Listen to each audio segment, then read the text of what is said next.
Hi hello friends, ಎಲ್ಲರಿಗೂ ನಮಸ್ಕಾರ. Welcome back to my channel. ಇಷ್ಟವಿಲ್ಲದ ಮದುವೆ ಭಾಗ 36. ವಾಶ್ರೂಮಿಗೆ ಹೋಗಬೇಕು, ಆಮೇಲೆ ಸಿಗೋಣ ಅಂತ ಸೀದಾ ಬಾಗಿಲತ್ತ ನಡೆದ ಅಂಜಲಿಯ ಕೈಯನ್ನು ಹಿಡಿದೆಳೆದ ಜೀವ ಅಲ್ಲೇ ಇದ್ದ ಗೋಡೆಗೆ ಅನಿಸಿದಾಗ ಅವಳು ಗಾಬರಿಯಿಂದ ಅವನನ್ನು ನೋಡಿದರೆ ಅವಳ ತುಂಬಿದ ಕಣ್ಣನ್ನು ನೋಡಿ, ಹೇ, ಐ ಆಮ್ ಸಾರಿ, ನಿನಗೆ ಹರ್ಟ್ ಮಾಡಬೇಕು ಅಂತ ಹಾಗೆಲ್ಲ ಹೇಳಿಲ್ಲ. It's fact, we are not perfect couple. ಇದೆಲ್ಲ ನಮ್ಮ ಫ್ಯಾಮಿಲಿಯವರಿಗೆ ಯಾಕೆ ಅರ್ಥ ಆಗ್ತಿಲ್ಲ ಅಂಜಲಿ? ಮದುವೆಯ ಬಗ್ಗೆ ಬಿಡು, ಗರ್ಲ್ ಫ್ರೆಂಡ್ ಬಗ್ಗೆ ಕೂಡ ನಾನು ಎಂದೂ ಯೋಚಿಸಿದವನಲ್ಲ. ಆದರೆ ನನ್ನ ಸುತ್ತಮುತ್ತ, ಐ ಮೀನ್ ನನ್ನ ಫ್ಯಾಮಿಲಿ ಫ್ರೆಂಡ್ಸ್ ಸರ್ಕಲಲ್ಲಿ ಮದುವೆಯಾದವರನ್ನು, ಲವ್ವರ್ಸನ್ನು ನೋಡುವಾಗ ಎಲ್ಲರ ನಡುವೆ ಏಜ್ ಗ್ಯಾಪ್ ಇದೆ. ಎಲ್ಲರಿಗೂ ಅವರ ವಯಸ್ಸಿಗಿಂತ ಚಿಕ್ಕ ಹುಡುಗಿ ಸಿಕ್ಕಿರುವಾಗ ನನಗೆ ಯಾಕಿಲ್ಲ? ನೀನ್ಯಾಕೆ ನನ್ನ ಜೀವನಕ್ಕೆ ಬಂದದ್ದು? ನೀನು ನನ್ನ ಹೆಂಡತಿ ಬಿಡು, ಅಟ್ಲೀಸ್ಟ್ ನನ್ನ ಗರ್ಲ್ ಫ್ರೆಂಡ್ ಅನ್ನೋ ಫೀಲ್ ಕೂಡ ನನಗೆ ಬರ್ತಿಲ್ಲ. ಅಂಥದ್ದರಲ್ಲಿ ನನ್ನ ಪೂರ್ತಿ ಜೀವನ ನಿನ್ನ ಜೊತೆ ಹೇಗೆ ಕಳೀಲಿ? ಡ್ಯಾಡ್ ನಮ್ಮಿಬ್ಬರ ಮದುವೆಯ ಬಗ್ಗೆ ಹೇಳಿದ ದಿನದಿಂದ ಈ ಮದುವೆಗೆ ಒಪ್ಪದೆ ಅವರ ಮಾತಿಗೆ ಅವರ ಜೊತೆಗೆ ಜಗಳವಾಡುತ್ತಾ ಬಂದಿದ್ದೇನೆ. ಬಟ್ ಡ್ಯಾಡ್ ಹೆಲ್ತ್ ಕಾರಣಕ್ಕೆ ಈ ಮದುವೆಯಾಗಲು ಒಪ್ಪಲೇಬೇಕಾಯಿತು. ಒಟ್ಟಾರೆ ನನಗಿದು ಬಲವಂತದ ಮದುವೆ ಅಷ್ಟೇ. ನೀನು ಹೇಳಿದ ಹಾಗೆ ಫಾಸ್ಟ್ ಈಸ್ ಫಾಸ್ಟ್, ಅದನ್ನು ಚೇಂಜ್ ಮಾಡೋಕ್ಕೆ ಆಗೋಲ್ಲ. ಹಾಗಂತ ನನ್ನ ಫ್ಯೂಚರ್ ಅದೆಷ್ಟು ವರ್ಸ್ಟ್ ಆಗಿರುತ್ತೆ ಅನ್ನೋದು ನನ್ನ ಕಣ್ಮುಂದೆ ಕಾಣ್ತಿದೆ.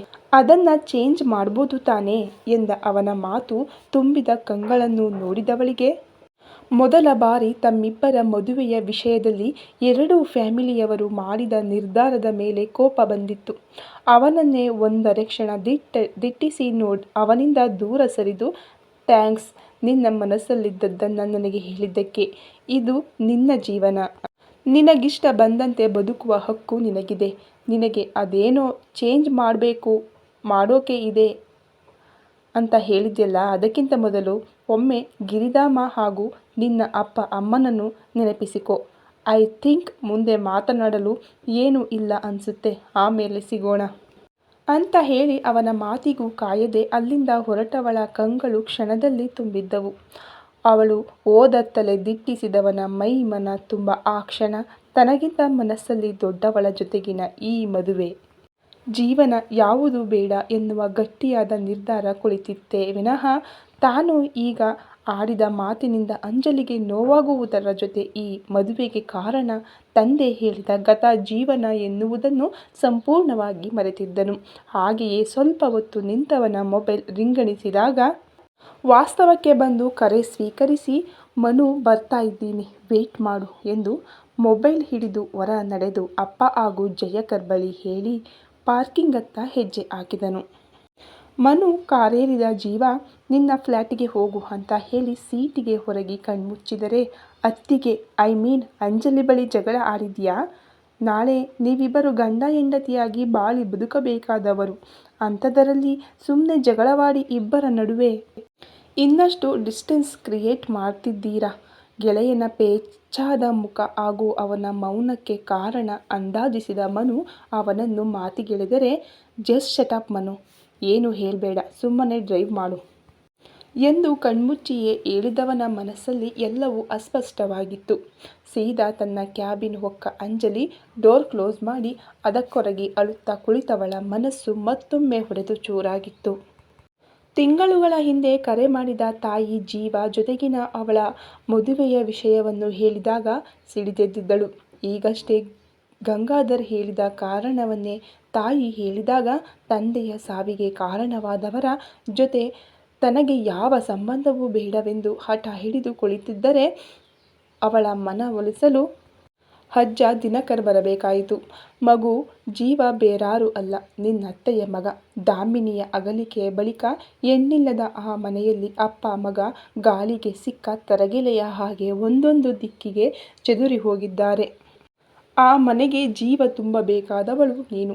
ನೀನೇ ಯಾಕೆ ಕೇಳಿದರೆ ಗಿರಿಧಾಮಕ್ಕೆ ಚೆಫ್ ಬೇಕೆಂದು ದಾಮಿನಿ ಕೇಳಿದಾಗ ನಿನ್ನ ಡೀಟೇಲ್ಸ್ ಅವಳಿಗೆ ಕಳುಹಿಸುವುದರ ಜೊತೆ ಮಗ ದಿನೇಶ್ ಮಾತನ್ನು ಕೇಳಿಸಿಕೊಂಡು ಆತುರದಲ್ಲಿ ನಿನ್ನ ಮತ್ತು ಜೀವ ಮದುವೆಯ ನಿರ್ಧಾರ ಮಾಡಿ ಅದನ್ನು ದಾಮಿನಿಗೆ ಹೇಳಿದ್ದು ನಾನೇ.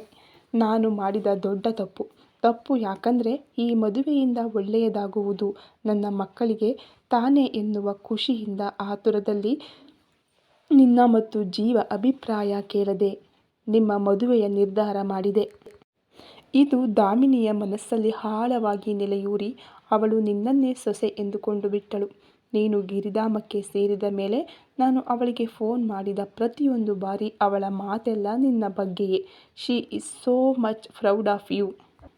ಇವರಿಬ್ಬರ ಮದುವೆಯಾದರೆ ಒಮ್ಮೆ ದೂರಾದ ಪರಿವಾರ ಮತ್ತೊಮ್ಮೆ ಒಂದಾಗುತ್ತೆ ಅಪ್ಪ ಎಂದು ಪದೇ ಪದೇ ಹೇಳುತ್ತಲೇ ಇದ್ದಳು. ಒಟ್ಟಾರೆ ನಿನ್ನ ಜವಾಬ್ದಾರಿಯುತ ಕೆಲಸ, ಪ್ರತಿಯೊಂದು ಅತ್ತೆ ತನ್ನ ಸೊಸೆಯಲ್ಲಿ ನೋಡುವ ಎಲ್ಲ ಗುಣಗಳು ನಿನ್ನಲ್ಲಿದ್ದ ಕಾರಣ ನೀನು ಅವಳನ್ನು ಬಹುಬೇಗ ಸೆಳೆದು ಬಿಟ್ಟೆ. ಹಾಗಾಗಿ ನೀನು ಸೇರಿದ ತಿಂಗಳಿಗೆ ಅಪ್ಪ, ಅಂಜಲಿನೇ ನನ್ನ ಮಗ ಜೀವನಿಗೆ ಹೆಂಡತಿಯಾಗಿ ನಮ್ಮ ಮನೆಗೆ ಸೊಸೆಯಾಗಿ ಬರಬೇಕೆಂದು ಹೇಳಿದ್ದಳು. ಅವಳು ಕೊನೆಯುಸಿರೆಳೆಯುವಾಗಲೂ ಗಂಗು ಬಳಿ ಹೇಳಿದ್ದು ನಿಮ್ಮಿಬ್ಬರ ಮದುವೆಯ ಬಗ್ಗೆ.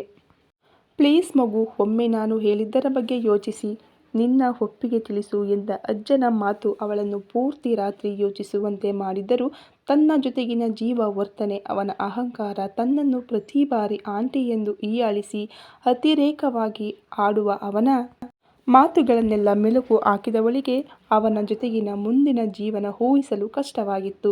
ದಿನಗಳು ಅವಳ ನಿರಾಕರಣೆಯಲ್ಲೇ ಕಳೆಯುತ್ತಿರುವಾಗ ದಿನಕರ್ ಅಳಿಯನಲ್ಲಿ ನೇರವಾಗಿ ಅಂಜಲಿ ಬಳಿ ಮಾತನಾಡುವಂತೆ ಹೇಳಿದರು. ಅದರಂತೆ ಗಂಗಾಧರ್ ಅಂಜಲಿಯ ಬಳಿ ಮದುವೆಯ ಬಗ್ಗೆ ಮಾತನಾಡಿದಾಗ ಅವರೆಲ್ಲ ಮಾತಿಗೆ ಕಿವಿಯಾದವಳು ಅವರಲ್ಲಿಯೂ ಯೋಚಿಸಲು ಸಮಯ ಬೇಕೆಂದಿದ್ದಳು. ಆದರೆ ಸಡನ್ನಾಗಿ ಗಂಗಾಧರನಿಗೆ ಹಾರ್ಟ್ ಅಟ್ಯಾಕ್ ಆದ ವಿಷಯ ಅಜ್ಜನಿಂದ ಕೇಳುವುದರ ಜೊತೆ ಜೀವ ಮತ್ತೆ ನಿನ್ನ ಮದುವೆಯಾಗಲೇಬೇಕು ಮಗು, ನೀನು ಅವನ ಮನೆಗೆ ಸೊಸೆಯಾಗಿ ಬರಲೇಬೇಕೆಂದು ಮಗಳ ಹಾಗೆ ನನ್ನ ಅಳಿಯ ಕೂಡ ಆಸೆ ಪಟ್ಟಿದ್ದಾನೆ. ಅಲ್ಲದೆ ಮುಂದೊಂದು ದಿನ ಯಾರೋ ಗುರುತು ಪರಿಚಯ ಇಲ್ಲದವನನ್ನು ಮದುವೆಯಾಗಿ ಅವನು ನಿಮ್ಮನ್ನು ಮತ್ತು ತಂಗಿಯ ಅಲ್ಪ ಸ್ವಲ್ಪ ಜವಾಬ್ದಾರಿಯನ್ನು ತೆಗೆದುಕೊಳ್ಳಲು ನಿರಾಕರಿಸಿ ಆಗ ಕಣ್ಣೀರಿಟ್ಟು ಕೊರಗುವುದಕ್ಕಿಂತ ಸ್ವಂತ ಅತ್ತೆಯ ಮಗನನ್ನು ಮದುವೆಯಾಗಬಹುದಲ್ಲ. ಅಲ್ಲದೆ ನಿನಗೆ ಅವರೆಲ್ಲ ಚಿರಪರಿಚಿತರು. ನಿಮ್ಮಮ್ಮ ಕೂಡ ಮಗಳು ನನ್ನದೇ ಕುಟುಂಬದಲ್ಲಿ ಸುಖವಾಗಿರುತ್ತಾಳೆ ಎಂದು ನೆಮ್ಮದಿಯಲ್ಲಿರುತ್ತಾಳೆ. ಇನ್ನು ನಿನ್ನ ಯೋಚನೆ ಜೀವ ಮತ್ತು ನಿನ್ನ ನಡುವಿನ ವಯಸ್ಸಿನ ಅಂತರದ ಬಗ್ಗೆಯಾದರೆ ಅದೆಲ್ಲ ನೀನು ತಲೆ ಕೆಡಿಸಿಕೊಳ್ಳುವ ವಿಷಯವೇ ಅಲ್ಲ. ಮುಖ್ಯವಾದ ವಯಸ್ಸಿನ ಅಂತರವನ್ನೇ ಮೂಲೆ ಗುಂಪಾಗಿಸಿ ಅವಳ ಪ್ರಪಂಚವಾದ ತಾಯಿ ಮತ್ತು ತಂಗಿಯ ಬಗ್ಗೆ ಹೇಳಿ ಅಂಜಲಿಯ ಮನವೊಲಿಸುವಲ್ಲಿ ಯಶಸ್ವಿಯಾದರು. ಒಟ್ಟಾರೆ ತಾಯಿಯ ಖುಷಿಗಾಗಿ ಅವಳು ಮದುವೆಗೆ ಒಪ್ಪಿಗೆ ಕೊಟ್ಟಿದ್ದಳು. ಕಣ್ಮುಚ್ಚಿ ಅದನ್ನೆಲ್ಲ ನೆನಪಿಸಿಕೊಂಡವಳಿಗೆ ಜೀವ ಈಗಷ್ಟೇ ಆಡಿದ ಮಾತುಗಳೆಲ್ಲ ಕಿವಿಯ ಪಕ್ಕ ಪ್ರತಿಧ್ವನಿಸಿದಾಗ ತನ್ನೆಲ್ಲ ಗೆಳೆಯ ಗೆಳತಿಯರು ಮದುವೆಯಾಗಿ ಖುಷಿಯಾಗಿರುವುದನ್ನು ನೋಡಿ ತಾನು ಒಂದೊಮ್ಮೆ ಮದುವೆಯ ಜೀವನದ ಬಗ್ಗೆ ಕಂಡಿದ್ದ ಕನಸು ಕನಸಾಗಿಯೇ ಉಳಿಯಲಿದೆ ಎನ್ನುವುದರ ಅರಿವಾಗಿ ಅವಳ ಕಂಗಳು ತುಂಬಿದ್ದವು. ಎಷ್ಟೋ ಸಮಯ ಹಾಗೆ ಕುಳಿತವಳಿಗೆ ಕಾಲಿನ ಪಕ್ಕ ಬಿದ್ದಿದ್ದ ಮೊಬೈಲ್ ರಿಂಗ್ ಎಚ್ಚರಿಸಿತ್ತು. ಅದನ್ನೆತ್ತಿ ನೋಡಿದರೆ ಜೀವ ಫೋನ್. ಕೋಪದಲ್ಲಿ ಮೊಬೈಲ್ ಎಸೆಯಲು ಹೋದವಳು ಅವನ ಕರೆ ಸ್ವೀಕರಿಸಿ, ನಮ್ಮ ಮಾತೆಲ್ಲ ಮುಗಿದಿದೆ ಜೀವ, ನಿನ್ನ ಜೊತೆ ಜಗಳ ಮಾಡುವ ಮೂಡಲ್ಲಿ ನಾನಿಲ್ಲ. ಪ್ಲೀಸ್ ಏನು ಹೇಳದೆ ಕೇಳದೆ ಫೋನ್ ಇಡು. ನಾಳೆ ಹೇಗೂ ಇಲ್ಲೇ ಮೀಟ್ ಆಗ್ತೀವಲ್ಲ ಅಂತ ಆದಷ್ಟು ಮೃದುವಾಗಿಯೇ ಹೇಳಿದರೆ, ಐ ಆಮ್ ಸಾರಿ ಅಂಜಲಿ, ಪದೇ ಪದೇ ತಿಳಿದೋ ತಿಳಿಯದೆಯೋ ನಿನಗೆ ಹರ್ಟ್ ಮಾಡ್ತಾನೇ ಇದ್ದೀನಿ. ಆಗ ಮಾತನಾಡಿದ್ದನ್ನು ಮನಸ್ಸಿಗೆ ತಗೋಬೇಡ. ನಮ್ಮಿಬ್ಬರ ಒಪಿನಿಯನ್ ಕೇಳದೆ ನಮ್ಮ ಮದುವೆಯನ್ನು ಫಿಕ್ಸ್ ಮಾಡಿದ ಡ್ಯಾಡ್ ಅಜ್ಜನ ಮೇಲಿನ ಕೋಪದಲ್ಲಿ ನಿನಗೆ ಏನೇನೋ ಹೇಳಿದೆ. ಐ ನೋ, ನಮ್ಮಿಬ್ಬರಿಗೂ ಒಬ್ಬರನ್ನೊಬ್ಬರು ಅರ್ಥ ಮಾಡಿಕೊಳ್ಳಲು ಸಮಯ ಬೇಕು. Once again I am sorry. ನಾಳೆ ಭೇಟಿಯಾಗೋಣ ಎಂದು ತುಂಬ ಕಾಳಜಿಯಿಂದ ಮಾತನಾಡಿದವನ ರೀತಿಗೆ ಅವನು ಏನೆಂದು ಅರ್ಥ ಮಾಡಿಕೊಳ್ಳುವುದರಲ್ಲಿ ಮತ್ತೊಮ್ಮೆ ಸೋತಿದ್ದಳು. ಇತ್ತ ಬಾಲ್ಕನಿಯಲ್ಲಿ ನಿಂತು ಅಂಜಲಿ ಜೊತೆ ಮಾತನಾಡಿ ಮುಗಿಸಿದ ಜೀವ ನಸು ನಗುತ್ತಾ ತಿರುಗಿದಾಗ ಅಲ್ಲೇ ಕೈಕಟ್ಟಿ ನಿಂತಿದ್ದ ಮನುವನ್ನು ನೋಡಿ, ಗಂಡ ಹೆಂಡತಿ ಮಾತನ್ನು ಕದ್ದು ಕೇಳೋದು ತಪ್ಪು ಕಣೋ ಗೂಬೆ ಎಂದು ಅವನ ಕೈ ರಟ್ಟೆಗೆ ಹೊಡೆದು ಒಳ ಹೋಗುತ್ತಿರುವವನನ್ನು ತಡೆದವನು, ಗಂಡ ಹೆಂಡತಿ ಸರ್ ತಾವು ಸಾರಿ ಕೇಳಿದ್ರಿ, ಅದು ಹೆಂಡತಿ ಹತ್ರ. ಏನು ಸರ್ ತಾವು ಹೋಗ್ತಾ ಇರೋ ರೂಟ್ ಬೇರೆನೇ ಹೇಳ್ತಿದೆ, ಅತ್ತಿಗೆ ಇಷ್ಟ ಆಗ್ತಿದ್ದಾರಾ ಎಂದು ಕಣ್ಣೊಡೆದು ಹೇಳಿದವನನ್ನು ತಳ್ಳಿಕೊಂಡೇ ಹೋಗಿ ಅದೆಲ್ಲ ನಿನಗ್ಯಾಕೆ, ತುಂಬ ಹಸಿವಾಗ್ತಾ ಇದೆ, ಏನಾದರೂ ಮಾಡಿಕೊಡು. ಹಾಂ, ಚಪಾತಿ ಮತ್ತು ಎಗ್ ಮಸಾಲ ಸೂಪರಾಗಿ ಮಾಡ್ತೀಯ ನೀನು, ಅದನ್ನೇ ಮಾಡು ಎಂದವನನ್ನು ಕೆಕ್ಕರಿಸಿ ನೋಡಿ. ಅಲ್ಲ, ಗಿರಿಧಾಮದಲ್ಲಿ ಇವತ್ತು ಊಟಕ್ಕೆ ಇದ್ದೇ ಅಲ್ಲ ನಿನ್ನ ಫೇವ್ರೆಟ್ ಡಿಶ್. ಅಲ್ಲಿ ಸರಿ ತಿನ್ನೋಕೆ ಏನಾಗಿತ್ತು ನಿಂಗೆ? ಎರಡೆರಡು ಐಟಮ್ಸ್ ಮಾಡೋ ಅಷ್ಟು ಮೂಡ್ ಆ್ಯಂಡ್ ಟೈಮ್ ಎರಡೂ ಇಲ್ಲ. ಬೇಕಾದರೆ ಆನ್ಲೈನ್ ಆರ್ಡರ್ ಮಾಡೋ ಎಂದು ಅಲ್ಲಿಂದ ಹೊರ ನಡೆದವನ ಹಿಂದೆ ನಡೆದ ಜೀವ. ಮನು ಪ್ಲೀಸ್ ಮಚ್ಚ, ಅಲ್ಲಿ ತಿನ್ನೋಕೆ ಆಗಲಿಲ್ಲ ಕಣೋ, ನನ್ನ ಮಿಸ್ಸೆಸ್ ಸಖತ್ ಡಿಸ್ಟರ್ಬ್ ಮಾಡ್ತಿದ್ಲು ಅಂದ ತಕ್ಷಣ ತಿರುಗಿದ ಮನು. ಏನೋ ಹೇಳ್ದೆ? ನಿನ್ನ ಮಿಸ್ಸೆಸ್? ಅಂಜಲಿಯನ್ನ ಒಮ್ಮೆ ಆಂಟಿ, ಇನ್ನೊಮ್ಮೆ ರಾಕ್ಷಸಿ, ಮತ್ತೊಮ್ಮೆ ನನ್ನ ಮಿಸ್ಸೆಸ್ ಅಂತೀಯ? ಅವಳು ನಿನಗೇನಾಗಬೇಕು ಅಂತ ಮೊದಲು ನೀನೇ ಡಿಸೈಡ್ ಮಾಡು. ಹೌದು, ರಿಜಿಸ್ಟರ್ ಮ್ಯಾರೇಜ್ ಆದಾಗ ಬುಸುಗುಡುತ್ತಿದ್ದ ಜೀವ MBA ಕೋರ್ಸ್ ಮುಗಿತಾ ಇದ್ದ ಹಾಗೆ ಲವರ್ ಬಾಯ್ ಆಗ್ತಿದ್ದೀರಾ, ಏನು ವಿಷಯ ಅಂತ ಹುಬ್ಬೇರಿಸಿ ಕೇಳಿದವನ ರೀತಿಗೆ ಅವನ ಹೆಗಲು ಬಳಸಿ ಚಪಾತಿ ಮತ್ತು ಎಗ್ ಮಸಾಲ ಮಾತಾಡೋಣವಾ, ಹೆಲ್ಪ್ ಮಾಡ್ತೀನಿ ಬಾ ಅಂದಾಗ ಆಗುವುದಿಲ್ಲವೆಂದ ಮನುನನ್ನ ಎಳೆದುಕೊಂಡೇ ಕಿಚನ್ನಿಗೆ ಬಂದ ಜೀವ ಅಲ್ಲೇ ಸ್ಲ್ಯಾಬ್ ಮೇಲೆ ಕೂತನು. ಈ ಕತೆ ನಿಮಗೆಲ್ಲ ತುಂಬ ಇಷ್ಟ ಆಗಿದೆ ಅಂತ ಅನ್ಕೋತೀನಿ. ಈ ಕತೆ ಇನ್ನೂ ಮುಂದುವರಿಯುವುದು. ಇನ್ನೂ ಯಾರೆಲ್ಲ ಸಬ್ಸ್ಕ್ರೈಬ್ ಮಾಡ್ಕೊಂಡಿಲ್ವೋ ಈಗಲೇ ಹೋಗಿ ಸಬ್ಸ್ಕ್ರೈಬ್ ಮಾಡ್ಕೊಳ್ಳಿ. Thank you so much.